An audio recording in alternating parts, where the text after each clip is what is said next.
Professor Moorcraft wrote a book on the Sri Lankan War called The Total Destruction of the Tamil Tigers. It was published in London by Pen and Sword Publishers. I was privileged to be invited by him to speak at the launch of his book in Colombo. And I was horrified by what I read in that. Professor Moorcraft says that on the 20th of December 2001, a long-range reconnaissance patrol of the Sri Lankan Special Forces was in hiding in the Mullaitivu jungles. They had impeccable information that Velupille Prabhakaran would be visiting a place nearby on Christmas Eve or on Christmas Day, and they were set to assassinate him.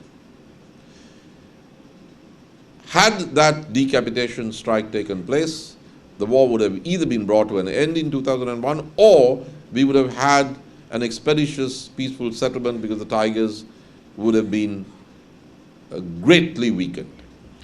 That operation was called off by Prime Minister Wickremesinghe despite the entreaties of the army commander of that time and of the Directorate of Military Intelligence.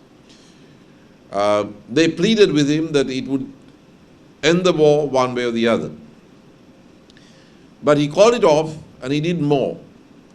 He and his minister, Mr. John Amaratunga, sent the police to raid the Directorate of Military Intelligence safe house, which provided backup for that operation in Mullaitivu.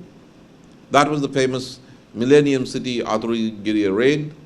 The interrogations that followed that raid yielded a number of names of our operatives in LTT-controlled areas. 42 of them were assassinated by the Tigers. Now, to me, that's an act of gross irresponsibility bordering on the criminal.